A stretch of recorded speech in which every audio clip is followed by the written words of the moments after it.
पिछले एपिसोड में आपने देखा कि किस तरह से ऐश मिथिकल पोकेमॉन हूपा को कैच कर लेता है। फिर उसको सिंथिया से अजूर फ्लूट मिलता है जिसको वो स्पीयर पिलर पे यूज करके हॉल ऑफ ओरिजिन में चले जाता है, जहाँ पर गॉड मिथिकल पोकेमॉन आर्सियस समन हो चुका था। आर्सियस ऐश को चैलेंज करता है एक बैटल के लिए, जहाँ पर ऐश अपने सारे पोकेमॉन यूज कर सकता था। ऐश अपने सारे पोकेमॉन को यूज कर लेता है बट आर्सियस सबको हरा देता है। लास्ट में बैटल होती है ऐश के स्ट्रॉन्गेस्ट पोकेमॉन हूपा अनबाउंड और आर्सियस के बीच में। तो क्या ऐश आर्सियस को हरा पाएगा और उसको कैच कर पाएगा? जानने के लिए एंड तक जरूर देखें।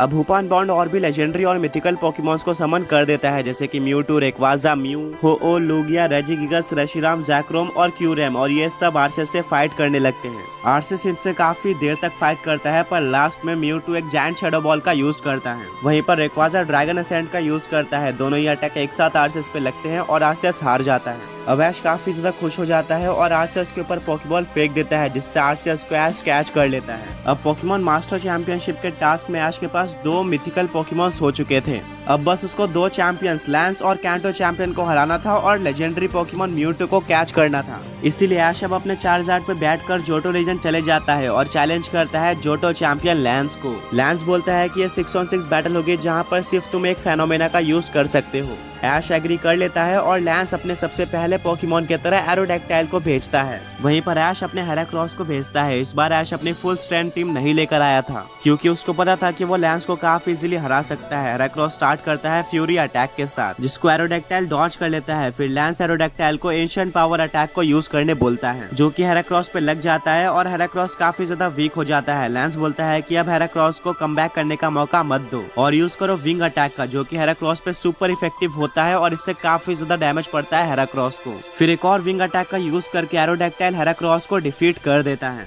ऐश ये देखकर काफी शॉक हो जाता है क्योंकि जितना उसने सोचा था लैंस उससे कहीं ज्यादा स्ट्रॉन्ग है। अब ऐश अपने सेकंड पोकेमॉन की तरह ड्रैगनाइट को भेजता है। ऐश अपने ड्रैगनाइट को ड्रैगन क्लॉ अटैक यूज करने बोलता है, जो कि एरोडैक्टाइल पर लग जाता है। फिर एरोडैक्टाइल गिगा इम्पैक्ट का यूज करता है, जो कि एक काफी पावरफुल अटैक था। बट ऐश अपने ड्रैगनाइट को ड्रैगन डांस का यूज करने बोलता है, जिससे ड्रैगनाइट का स्पीड और अटैक बढ़ जाता है और वो गिगा इम्पैक्ट को काफी इजीली डॉज कर लेता है। लैंस ऐश के स्ट्रेटेजी से काफी ज्यादा इंप्रेस होता है। ऐश ड्रैगनाइट को दोबारा से ड्रैगन डांस यूज करने बोलता है, जिससे उसके अटैक दोबारा से बढ़ जाते हैं। लैंस बोलता है कि हमें ड्रैगनाइट को रोकना होगा वरना वो अनस्टॉपेबल हो जाएगा, जिसके चलते लैंस अपने एरोडैक्टाइल को क्रंच अटैक यूज करने बोलता है, जिसको ड्रैगनाइट दोबारा से काफी इजीली डॉज कर लेता है। ऐश अपने ड्रैगनाइट को एक और बार ड्रैगन डांस यूज करने बोलता है। अब ड्रैगनाइट के अटैक और स्पीड काफी ज्यादा बढ़ चुकी थी। एरोडैक्टाइल यूज करता है स्टोन एज अटैक का। इस अटैक को ड्रैगनाइट डॉज करके हाइपर बीम का यूज करता है। ड्रैगनाइट के अटैक इतने ज्यादा बढ़ चुके थे कि एक सिंगल अटैक में एरोडैक्टाइल हार जाता है। अब लैंस अपने सेकंड पोकेमॉन की तरह भेजता है चार्जार्ड को। ये बैटल अब ड्रैगनाइट और चार्जार्ड के बीच में थी। लैंस का चार्जार्ड काफी स्ट्रॉन्ग लग रहा था। लैंस अपने चार्जार्ड को हीट वेव अटैक का यूज करने बोलता है। यह अटैक ऐश ने कभी भी नहीं देखा था और इससे ड्रैगनाइट को डैमेज पड़ता है। फिर ऐश अपने ड्रैगनाइट को ड्रैगन क्लॉ यूज करने बोलता है, जिसका चार्जार्ड पर ड्रैगन डांस अटैक के वजह से काफी ज्यादा डैमेज पड़ता है। फिर चार्जार्ड यूज करता है ड्रैगन ब्रेथ अटैक का, जो कि ड्रैगनाइट पे सुपर इफेक्टिव था। इससे ड्रैगनाइट पे काफी ज्यादा डैमेज पड़ता है। फिर ऐश बोलता है ड्रैगनाइट चलो इस बैटल खत्म करते हैं, और वो अपने ड्रैगनाइट को ड्रैको मीटियोर अटैक यूज करने बोलता है।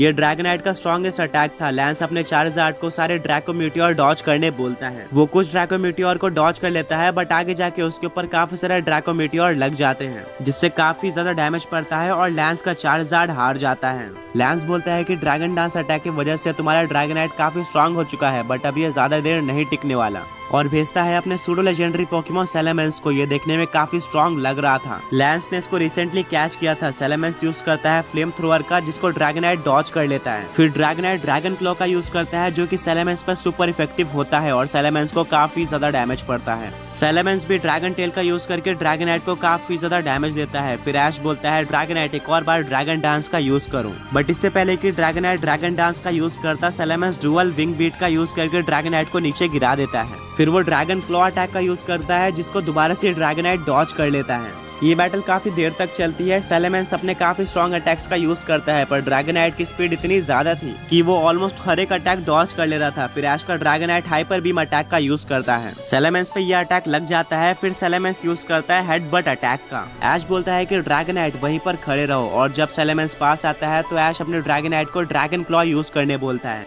जो कि एक सुपर इफेक्टिव अटैक था। ये सेलेमेंस पे लग जाता है और सेलेमेंस फेंट हो जाता है। लैंस ये देखकर काफी शॉक हो जाता है कि ऐश के ड्रैगनाइट ने उसकी आधी टीम यानी कि 3 पोकेमॉन को हरा दिया था। ऐश बोलता है कि मेरा ड्रैगनाइट पहले से कहीं ज्यादा स्ट्रांग हो चुका है, पर लैंस बोलता है कि अब मेरे 3 सबसे स्ट्रांग पोकेमॉन आने वाले हैं और ड्रैगनाइट उनके सामने नहीं बच पाएगा। लैंस अपने नेक्स्ट पोकेमॉन की तरह ड्रैगन और डार्क टाइप पोकेमॉन हाइड्रीगन को भेजता है। एक और सूडो लेजेंडरी पोकेमॉन हाइड्रीगन स्टार्ट करता है फ्लैश कैनन से, जो कि ड्रैगनाइट पे लग जाता है। ड्रैगनाइट काफी ज्यादा वीक हो चुका था। ऐश बोलता है कि ड्रैगनाइट चलो हम अपना फाइनल अटैक यूज करते हैं और वो ड्रैगनाइट को ड्रैको मीटियोर यूज करने बोलता है, पर जब तक ड्रैगनाइट ड्रैको मीटियोर यूज कर पाता उसके पास आकर हाइड्रीगन ट्राई अटैक का यूज कर देता है, जिससे ड्रैगनाइट हार जाता है। ऐश बोलता है कि ड्रैगनाइट तुमने अपना काम कर दिया है, अब बाकी पोकेमॉन सब कुछ देख लेंगे। अब ऐश अपने थर्ड पोकेमॉन की तरह भेजता है इंसिनेरोर को, जो कि इवॉल्व होने के बाद सबसे पहली बार बैटल में आया था। हाइड्रीगन ट्राई अटैक के साथ स्टार्ट करता है, जो कि ऐश के इंसिनेरोर पे लग जाता है। फिर इंसिनेरोर यूज करता है फायर फैंग का।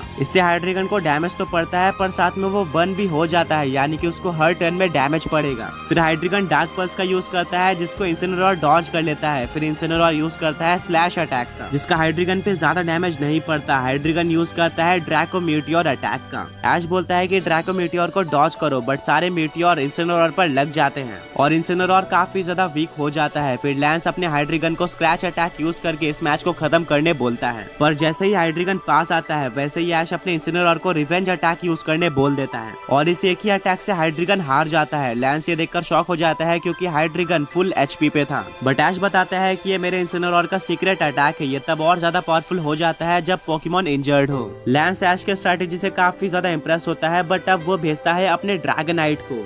ऐश को पता था कि लैंस का ड्रैगनाइट काफी स्ट्रांग है। लैंस अपने ड्रैगनाइट को स्टार्ट करने बोलता है थंडर वेव से, जो कि इंसिनेरोर पे लग जाता है। फिर ऐश अपने इंसिनेरोर को फायर ब्लास्ट अटैक का यूज करने बोलता है, बट वो इस अटैक को यूज नहीं कर पाता है, क्योंकि ड्रैगनाइट के थंडर वेव ने उसको पैरालाइज कर दिया था और अब वो मूव नहीं कर सकता था। फिर ड्रैगनाइट बॉडी प्रेस अटैक का यूज करके इंसिनेरोर को हरा देता है। ऐश इंसिनेरोर को वापस बुलाता है और भेजता है